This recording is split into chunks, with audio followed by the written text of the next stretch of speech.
Welcome back to the Ancestral Findings podcast. Join me today as we delve into the fascinating life of Grover Cleveland, the only president to serve 2 non-consecutive terms. Discover how this determined and principled leader navigated political upheaval and left a lasting impact on American history.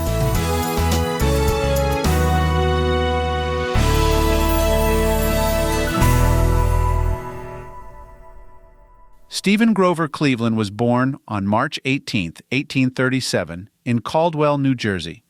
He was the 5th of 9 children born to Richard Falley Cleveland, a Presbyterian minister, and Ann Neal Cleveland. The Cleveland family moved frequently due to Richard Cleveland's pastoral assignments, eventually settling in Fayetteville, New York. Grover Cleveland's early life was marked by modest means and a strong emphasis on education and religion. He attended the Fayetteville Academy and later the Clinton Liberal Academy in Clinton, New York. Following his father's death in 1853, Cleveland left school to help support his family. He worked as a clerk and later as an assistant teacher at the New York Institute for the Blind in New York City. In 1855, Cleveland moved to Buffalo, New York, where he studied law under the guidance of his uncle, Lewis Allen. He was admitted to the bar in 1859 and began practicing law. Cleveland quickly gained a reputation for his diligence, honesty, and hard work. Cleveland's entry into politics began with his election as the sheriff of Erie County, New York, in 1870. He earned further recognition for his integrity and commitment to reform during his tenure as the mayor of Buffalo from 1882 to 1883, where he fought against political corruption and implemented fiscal conservatism. In 1882, Cleveland was elected governor of New York, where he continued his crusade against corruption and wasteful spending. His reputation as an honest and efficient public servant caught the attention of the National Democratic Party, leading to his nomination for the presidency in 1884. Grover Cleveland's first term as president was marked by his commitment to classical liberalism, advocating for limited government, fiscal conservatism, and a merit-based civil service. He opposed high tariffs, arguing that they benefited special interests at the expense of consumers. His stance on tariffs led to significant political battles with Republicans who favored protectionist policies. Cleveland also took a strong stand against the patronage system, continuing the civil service reforms initiated by his predecessors. He expanded the scope of the Pendleton Civil Service Reform Act, reducing the influence of political patronage and promoting merit-based appointments. One of the significant legislative achievements of Cleveland's first term was the passage of the Interstate Commerce Act of 1887, which aimed to regulate the railroad industry and ensure fair rates and practices. The act established the Interstate Commerce Commission, ICC, the first federal regulatory agency to oversee compliance with the new regulations. Cleveland was known for his frequent use of the veto power, rejecting numerous bills that he believed were unnecessary or extravagant. His most controversial veto was that of the Texas Seed Bill, which would have provided federal aid to drought-stricken farmers. Cleveland argued that federal assistance should be limited and that charity was the responsibility of local communities and private individuals. During his first term, Cleveland remained a bachelor, which led to much speculation and gossip. However, in 1886, he married Frances Folsom, the daughter of his late law partner. At 21 years old, Frances became the youngest First Lady in American history. The couple's marriage was notable for the significant age difference, but it was widely perceived as loving and supportive. Grover and Frances Cleveland had 5 children: Ruth, Esther, Marion, Richard, and Frances. Cleveland's commitment to limited government and fiscal conservatism, along with his stance on tariffs, made him a polarizing figure. In the 1888 presidential election, he won the popular vote but lost the electoral vote to Republican candidate Benjamin Harrison. After his defeat, Cleveland returned to private life and resumed practicing law in New York City. Cleveland's second term began amidst severe economic turmoil. The Panic of 1893 triggered a deep economic depression, leading to bank failures, business bankruptcies, and widespread unemployment. Cleveland believed that the economic crisis was exacerbated by the Sherman Silver Purchase Act of 1890, which required the government to purchase large quantities of silver and issue silver certificates.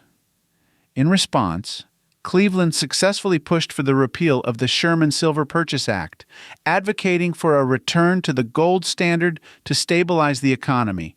His actions alienated many members of his own party, particularly the pro-silver faction. Cleveland's second term also saw significant labor unrest, including the Pullman strike of 1894. The strike began at the Pullman Company in Chicago and quickly spread, disrupting rail traffic nationwide. Cleveland faced a critical decision and ultimately authorized federal troops to break the strike, citing the need to ensure mail delivery and maintain public order. The move was highly controversial and further strained his relationship with labor unions and progressive reformers. In the realm of foreign policy, Cleveland is best known for his handling of the Venezuela crisis of 1895.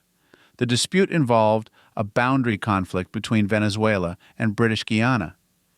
Cleveland invoked the Monroe Doctrine and demanded arbitration, asserting the United States' role in preventing European interference in the Western Hemisphere. The crisis was resolved peacefully, and arbitration favored Venezuela, bolstering Cleveland's reputation as a defender of American interests. Grover Cleveland was known for his honesty, integrity, and steadfast commitment to principle. He was often described as a man of few words, preferring action over rhetoric. His dedication to reform and fiscal conservatism earned him both admiration and criticism. Cleveland's personal life was marked by his close relationship with his wife, Frances, and their children. Despite the demands of his political career, he was a devoted family man and found solace in his family's companionship.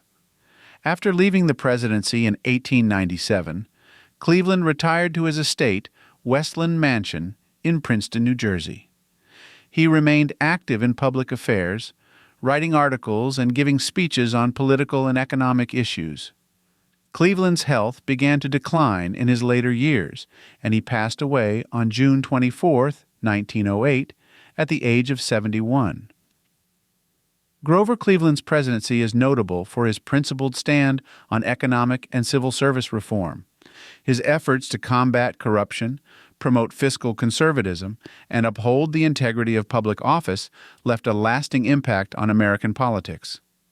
Cleveland's unique achievement of serving 2 non-consecutive terms underscores his significant role in shaping the nation's political landscape during a transformative period.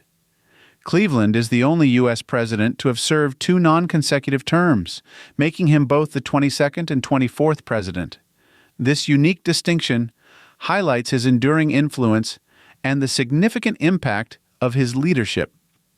Cleveland's first child, Ruth, was born while he was in the White House. Her popularity with the American public is often cited as the inspiration for the Baby Ruth candy bar, although this connection is disputed by the candy bar's manufacturer. Grover Cleveland's life and presidency offer a compelling story of integrity, reform, and resilience. From his early career as a lawyer and reform-minded politician to his 2 terms as president, Cleveland's journey reflects his unwavering commitment to principle and public service. While his presidency faced significant challenges, including economic crises and labor unrest, Cleveland's efforts to promote fiscal conservatism, civil service reform, and honest governance left a lasting legacy.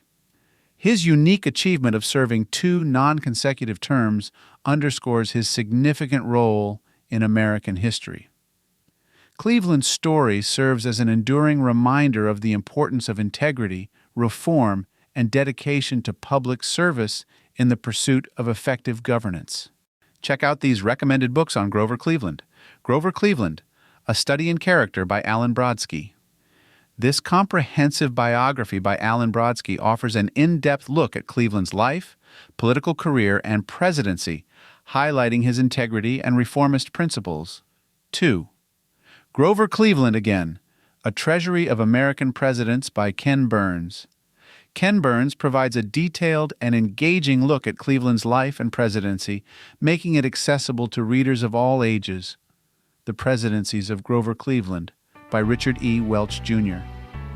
This book examines Cleveland's 2 non-consecutive terms, focusing on his policies, challenges, and the impact of his leadership. Grover Cleveland, The American Presidents Series, the 22nd and 24th President by Henry F. Graff. Part of the American Presidents Series, this concise biography by Henry F. Graff provides an accessible overview of Cleveland's life and presidency.